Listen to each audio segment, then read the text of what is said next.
Welcome to Live Wire. It's time to discuss problems of textile industry. Textile industry बड़े serious problem में है और ये हमारी सबसे बड़ी इम्पोर्टेंट इंडस्ट्री है. बात करेंगे टेक्सटाइल पे.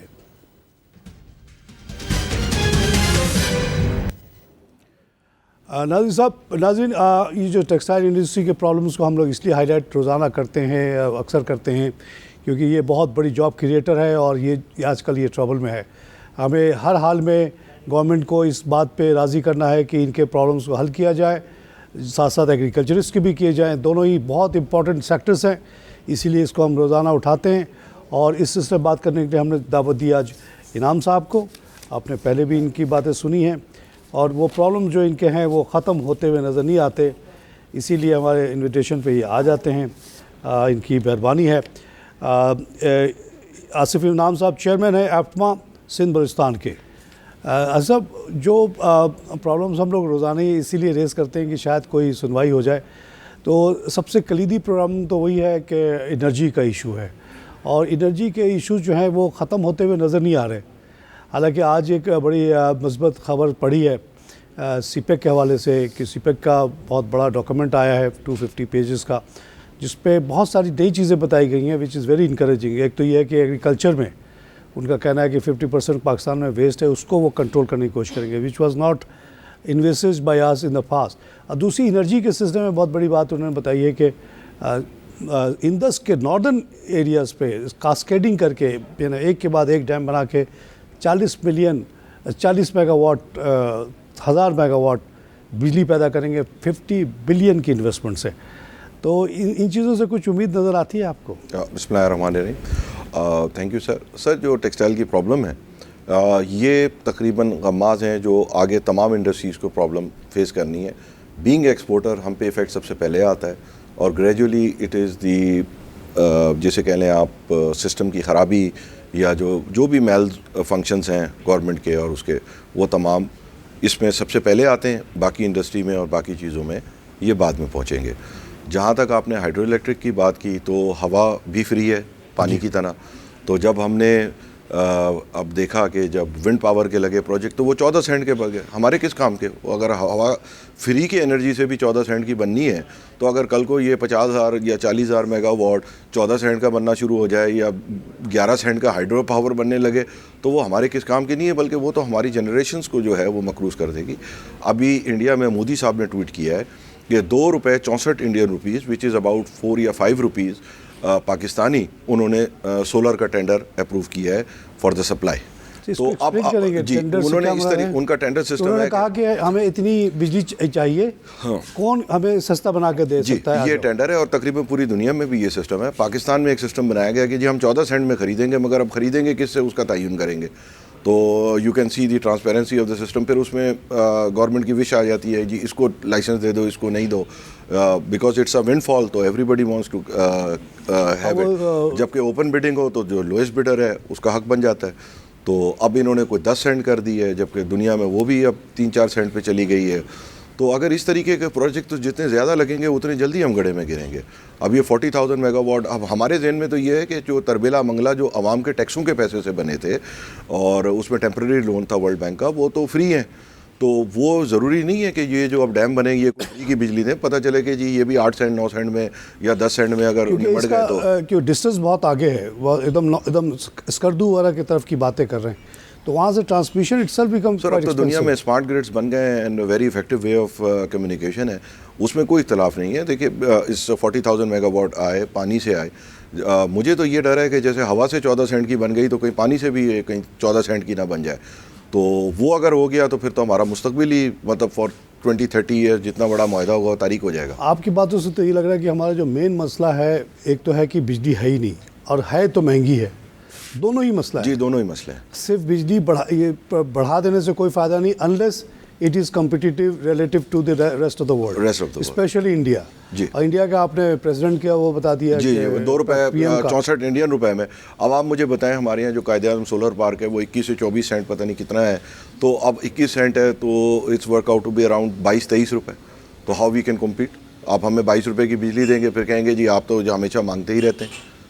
तो एक्सपोर्ट्स 25 अरब से 20 अरब रह जाना ये आई थिंक सो कि इस पे कोई ह्यू एंड क्राई ना होना और इस पे इतनी कंप्लेंसेंसी जो है गवर्नमेंट की, ये समझ से बाहर है।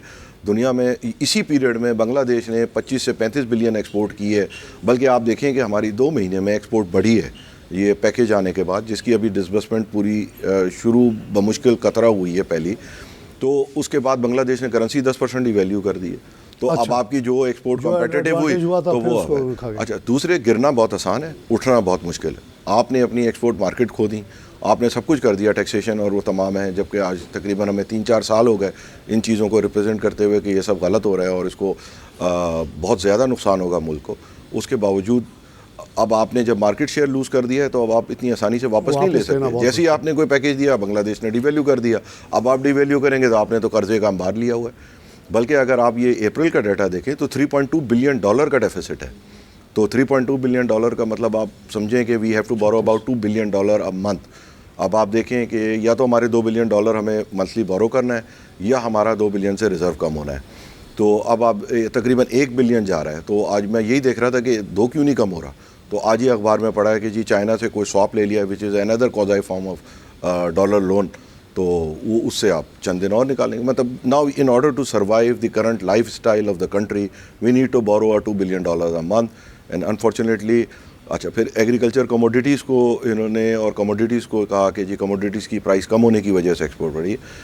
Let me clear you, the cotton is on 6 year high. अच्छा, ठीक है। जो कमोडिटी हम एक्सपोर्ट करते हैं वो दुनिया में 6 साल के हाई पे, जो बाकी कमोडिटीज़ हैं वो डेफिनेटली गिरे हैं, जिसकी हम बेनिफिशरी हैं। तो जब उन कमोडिटीज़ की प्राइस करेक्ट होंगी इंटरनेशनल मार्केट में या 6 साल के हाई पे जाएंगी तो हमारे $70-80 बिलियन ही इंपोर्ट हो जाएगी। इंपोर्ट और बढ़ जाएगी जी। इंपोर्ट तो आप स्ट्रेस टेस्ट कर लें ना, ये जो आप आपको सारी चीज़ें अवेलेबल हैं। ये तो अमेरिका याद आ गया। अमेरिका का ये सिचुएशन था कि जी अमेरिका की है, डेली 2 बिलियन लेता है, हम महीने में 2 बिलियन। जी देखिए, अमेरिका के पास रिजर्व करेंसी है और उसको रिजर्व करेंसी को उसको मैनेज करने के लिए दे है 110 बेसिस के। ठीक है भाई, आप हमारे डॉलर में करें तो आप या तो आप उस लेवल के हों। हमारा तो अमेरिका से कोई कंपैरिजन नहीं। ऐसी मैंने बात की, लोग कहते हैं 2 बिलियन इत्तेफाक से वो, देखिए वो 2 बिलियन उनका है और उनका $800 बिलियन डेफिसिट है। या तो ठीक है आप रिजर्व करेंसी हो, somebody buys your rupee and give you $, तो ठीक है। आपको तो बेसिकली पेपर के अगेंस्ट सब्सिडी मिल रहा है दुनिया भर से। मतलब वो मॉडल हो ना वर्क पर। ठीक है, हम कहें ये हमारा रुपए में इंपोर्ट होती है और कोई आदमी हमारे रुपए के बॉन्ड खरीद लेता है, इट्स ओके। हाँ, लेकिन आप देखिए कि अमेरिका भी आज उसी लेवल पे आ गया है जैसे ग्रीस आ गया था, पुर्तगाल आ गया था, कि उनकी गवर्नमेंट शटडाउन हो रही है। नहीं, ये उनका एक तरीक़ेकार है जो डेट सीलिंग कहलाता है। हाँ, तो डेट सीलिंग का मतलब है उनकी पार्लियामेंट जो है वो एक सीलिंग अप्रूव करती है कि भाई आप इससे ज़्यादा उधार नहीं ले सकते। डेट सीलिंग है क्या? डेट सीलिंग शुरू से उन्होंने कहा अपने हिसाब से, उस ज़माने में जब डेट सीलिंग रखी गई 100% of GDP, it was considered very very high level, जो कभी नहीं आएगा। सर आप लेकिन वो आ गया जी, और अब वो क्रॉस कर रहा है। ओबामा के दौर में भी 2-3 दफ़ा रिलैक्सेशन दी गई, अब ये भी देगा, ये होती रहेगी। लेकिन लिमिट तो बढ़ती चली जा रही है। और एक स्टेज यही चीज़ ग्रीस ने भी किया था, जब 100% पे आया तो वहाँ भी ब्रेक लगा था। देखिए दोनों में दोनों 160 पे 140 पे चला गया, पुर्तगाल 120 पे आ गया, उसके बाद से वो कोलैप्स कर गए, IMF के प्रोग्राम में चले गए और पूरे सोसाइटी क्योस में चले गए। सर दोनों में बड़ा फ़र्क है। यू हैव टू स्टडी के ग्रीस जो है वो उसकी पोजीशन वही है जो पाकिस्तान की है कि वो अपनी सॉवरेन करेंसी में जो उसको डॉलर डेट ही लेना पड़ता था या यूरो बॉन्ड जिसे आप कहते हैं फॉरेन करेंसी में, क्योंकि उसको ECB ने लिमिट किया हुआ था कि वो एक अमाउंट से ज़्यादा कैश नहीं छाप सकता। तो अमेरिका के पास ये एबिलिटी है कि अगर आपने डॉलर लोन दिया हुआ है वो डॉलर छाप के दे दे, चाहे आपको $1000 की WT मिले, मगर आपको डॉलर वापस मिल जाएंगे। They need not to default. और ये तो बाकी सारी छोड़े, आपका सबसे अहम होता है ट्रेड डेफिसिट। आप जापान का GDP देखें, उसका डेफिसिट जो है वो 280% ऑफ द GDP है, लेकिन दुनिया में किसी का नहीं है। एक्सपोर्ट सरप्लस है तो कोई उनको कुछ कह ही नहीं सकता। वो अपनी करेंसी और अपना उनका इंटरेस्ट रेट 0 है। आप 280 वाले GDP के किसी मुल्क को क्या 0% पे पैसा देंगे 10 साल के लिए? वो ये सब है। सबसे अहम होता है कि क्या आपकी इंपोर्ट एक्सपोर्ट बैलेंस है, या आप चलिए आप रेमिटेंस भी लगा लें कि कम से कम import should be equal to remittance and export. हाँ। अगर आपका ये बैलेंस है तो फिर आप मैनूवर कर सकते हैं, वरना आपका रूम ऑफ मैनूवरिंग ही खत्म हो जाएगा। अब ये देख रहे हैं कि एक जो इंक्रीजिंग ट्रेंड था जो पैसे बाहर से आते थे रेमिटेंस, उसमें अब डिक्लाइनिंग ट्रेंड आ गया है, 2-2.5% की कमी आ गई है। देखिए बात ये है कि we need to finance $2 billion a month, इस 18 बिलियन के अलावा। तो वो कभी कुछ हो जाएगा, कभी कुछ हो जाएगा। मगर आप 4-5 बिलियन बोरो करेंगे तो you will borrow few months only, उसके अंदर कोई बड़ा वो नहीं आ जाएगा अनलेस, और कोई ऐसे फ्लोर पे चीज़ें भी नहीं नज़र आ रही कि जिसके बाद जो है वो कोई आज नहीं कल हमारा बेहतर होगा। अगर अब ये 7,000 मेगावाट हमारे वज़ीर आज़म साहब ने फरमाया कि जी ऐड हो जाएंगे, वो 7,000 में से 4,000 तो गैस पे है, उसके बाद गैस की इंपोर्ट भी शुरू हो जाएगी, फिर उसके लिए बिलियंस ऑफ डॉलर चाहिए। अच्छा, ये अगर करेंसी हम डिवैल्यू कर दें, जो जैसे कि एक्सपोर्टर्स कहते हैं टू द एक्सटेंड ऑफ से 12 या 13 या 14 रुपीज़ 114 वगैरह, तो दैट विल हेल्प एक्सपोर्ट और नॉट? सर पहले तो मैं आपको बताऊं कि देखिए, आपने आज तक डिवैल्यूएशन किया, ये इल्ज़ाम एक्सपोर्टर पे लगता था, वो इस वजह से कि एक्सपोर्टर कहते थे कि डिवैल्यू कर दें, क्योंकि वो एक शॉर्ट टर्म बैंडेट होता था। आप देखें, हमने 4 साल से कोई एक्सपोर्ट नहीं डिवैल्यूएशन नहीं मांगी। डिवैल्यूएशन आप करते हैं टू डिक्रीज इम्पोर्ट। अब आप डिवैल्यूएशन नहीं कर रहे, आपकी इंपोर्ट की ग्रोथ क्या है अप्रैल की? 30%। ना करें डिवैल्यू। अब आपकी 30% से बढ़ती रहे कंपाउंड ग्रोथ, आप 80, 90, 100 कहाँ पहुँचेंगे? तो आपकी लोकल इंडस्ट्री बंद होती जा रही है। आप डिवैल्यूएशन करते थे इंपोर्ट रोकने के लिए, और हमेशा उसको एक्सपोर्टर के खाते में डाल देते थे। एक्सपोर्ट भी बढ़ती हैं, और devaluation creates itself an exportable surplus, क्योंकि वो आपके लोगों की मतलब जो कंजम्पशन है उसको कम करके उसको एक्सपोर्टेबल सरप्लस बनाती हैं। अभी खुद एहसान इकबाल साहब ने फरमाया कि हमारे पास तो कोई एक्सपोर्टेबल सरप्लस नहीं है, ना आई डू करेक्ट, मगर अब आपको इंपोर्ट रोकने के लिए डिवैल्यू करना पड़ेगा, एक्सपोर्ट बढ़ाने के लिए होगा, वो एक साइड बेनिफिट होगा। एक्सपोर्ट ये इंफ्रास्ट्रक्चर ही एक्सपोर्ट का तबाह हो गया। मुशर्रफ के दौर में जब रुपीज़ को रोक के रखा गया था काफ़ी दिनों तक, उससे बहुत बड़ा इम्बैलेंस आया था वहाँ भी ट्रेड में। इंपोर्ट सस्ती लगती थी हर चीज़, और पाकिस्तानी चीज़ें महंगी लगने लगी थी, बिकॉज पाकिस्तान में तो इन्फ्लेशन था 12, 13, 14%, और हमने कॉरस्पॉन्डिंगली करेंसी को डिवैल्यू नहीं किया, तो वो इम्पोर्टेड चीज़ें बड़ी सस्ती लगती थी।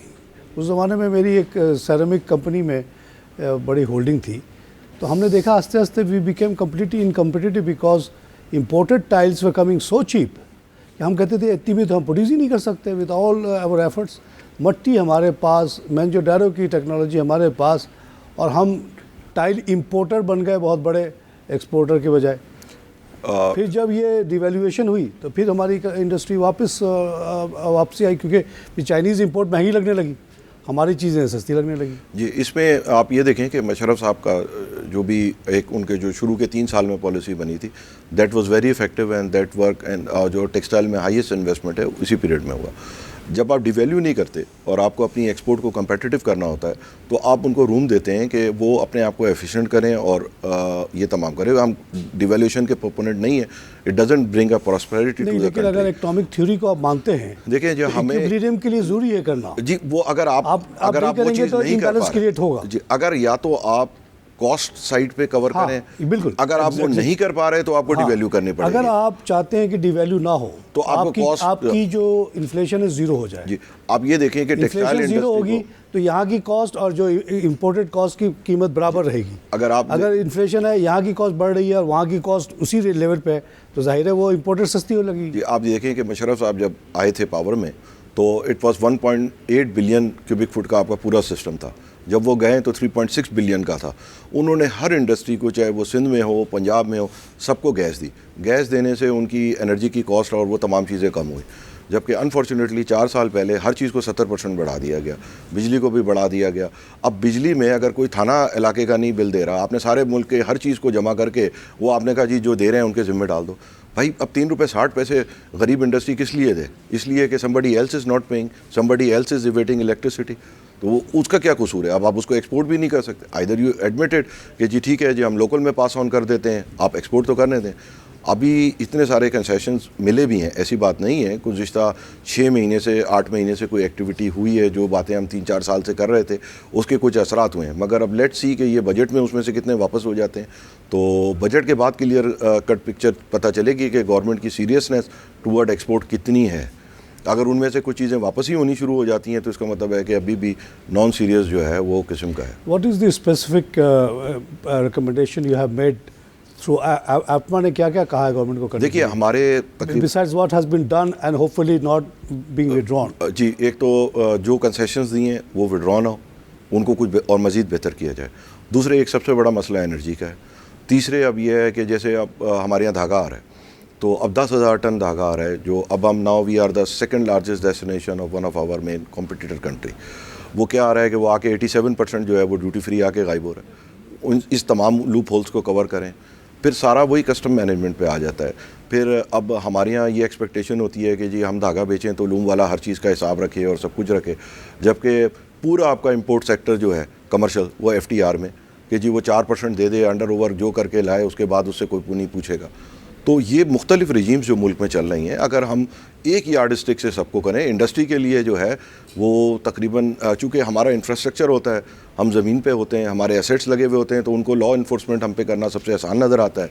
और जो ट्रेडर्स वगैरह होते हैं उन पे वो लॉ इन्फोर्स नहीं कर पाते, तो उल्टा उनको बजाय उनके लिए लाइफ को डिफ़िकल्ट करने के लिए उनके लिए मराहत हो जाती है कि जी तुम 4% दे दो, उसको जैसे कवर करना है कर लो, मगर जान छोड़ो। और इंडस्ट्री के लिए ये है कि जी आप ये भी करें, वो भी करें, फलां भी करें, सब कुछ करें।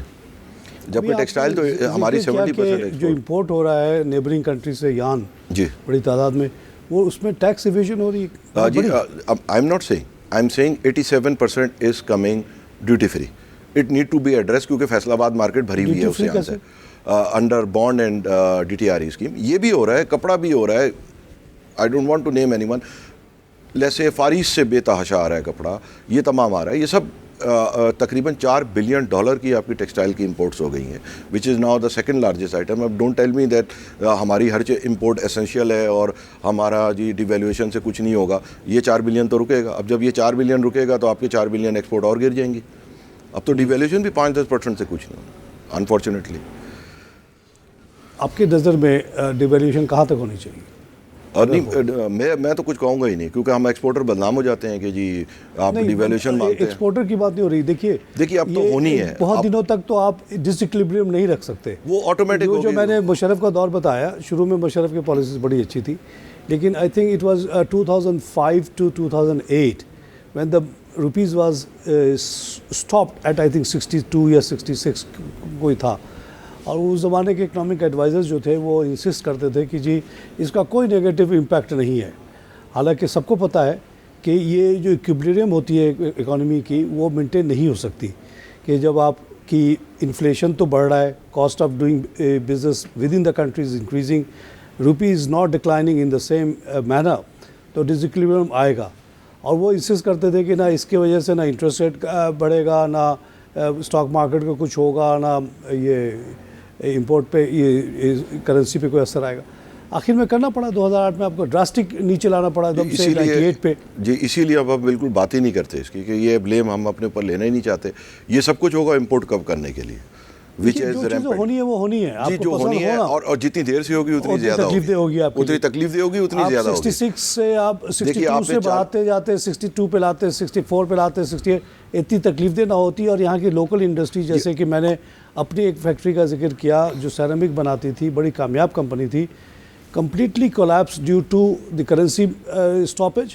प्लस उस ज़माने में उन्होंने बड़ा ईजी कर दिया था इंपोर्ट, कि आप ले आए जी, कोई रोकने वाला नहीं है, खटाखट निकलता था माल। और हम बैठ के कैलकुलेशन कर करके पागल हो गए कि भाई इतना सस्ता कैसे आ रहा है, ये बड़ी बड़ी टाइल आ रही है एकदम सस्ती। सर अभी हमारे कॉटन आ रही थी, उसका हर कंटेनर खोल के उसमें से सैंपल निकाल रहे थे। हमने यान के लिए तजवीज़ दी कि जी आप हर कंटेनर का सैंपल निकाल लें, तो वो अजी पोर्ट पे रश हो जाएगा। अच्छा जी, मैं कहा भाई हमारे कॉटन का हो रहा है तो उसके पोर्ट पे रश नहीं हो रहा। जाने दो मतलब पता नहीं वो मतलब कितना अंडर डिवाइस होता है, क्या होता है, पता चला 10 आ रहा है। अभी आप देखें 106 कंटेनर पकड़े गए। 106 कंटेनर क्या होते हैं, कोई मजाक होते हैं कि जी मिस डिक्लेयर होके 106 कंटेनर आ रहे थे। अभी कल परसों अखबार में पढ़ा है मैंने। माय गॉड, इनाम साहब, बड़ी chaotic सिचुएशन। आई होप के अथॉरिटीज़ टेक केयर और ऐसे मेजर्स लें जो वाकई इफेक्टिव हो और बहुत सारे एनोमलीज जो हैं उसको दूर किया जाए। बहुत बहुत शुक्रिया आपके कंट्रीब्यूशन का। नाज़रीन, टेक्सटाइल इंडस्ट्री के जो इश्यूज़ हैं आपने सुने, बहुत गंभीर इश्यूज़ हैं और बहुत चैलेंज है इनके सर्वाइवल का। बहुत सारे प्रपोजल एप्टमा ने दिए हैं। आई होप कि गवर्नमेंट लिसन्स। मेरी तरफ से एक बात मैं कहूँगा कि करेंसी डिवैल्यूएशन जो है आपको करनी पड़ेगी, आप चाहें ना चाहें। ये बात एक दफ़ा मेरी एक इकनॉमिक एडवाइज़र उस ज़माने में खान साहब थे, बहुत बड़े, उनसे एक दफ़ा बड़ी ज़बरदस्त बहस हुई थी इस्लामाबाद में, जब मैं ऐसे विज़िट करने आया हुआ था पाकिस्तान। मैंने कहा how can you stop currency at a level, ये तो समुंदर की तरह है, इसको रोकोगे तो एक दिन तुमको बहाता हुआ ले जाएगा। अब वो साहब टेबल पीट पीट के कह रहे थे कि करेंसी को नीचे हम कभी नहीं करेंगे और कुछ नहीं होगा, ना इंटरेस्ट रेट बढ़ेगा, ना स्टॉक मार्केट का कुछ होगा। और 2008 में आपने देखा क्या हुआ, मार्केट भी गई, इंटरेस्ट रेट भी एकदम 22% पे शूट कर गया और करेंसी आपको 98 पे लानी पड़े। You can not do this, it is not done, it is not sustainable. आपके चाहने से कुछ नहीं होता। Economic facts are facts. पानी पीछे जमा हो रहा है डैम के पीछे, एक दिन तोड़ता हुआ बहाता हुआ आपको ले जाएगा, जो कि होने वाला है। जैसे कि इनाम साहब ने कहा, इंपोर्ट इतने बढ़ जाएंगे, एक्सपोर्ट इतना घट जाएगा कि किसी दिन आपके पास कैश ही नहीं रहेगा। No cash, no business, finish. आज के लिए इतना ही। इंशाअल्लाह कल फिर हाजिर होंगे।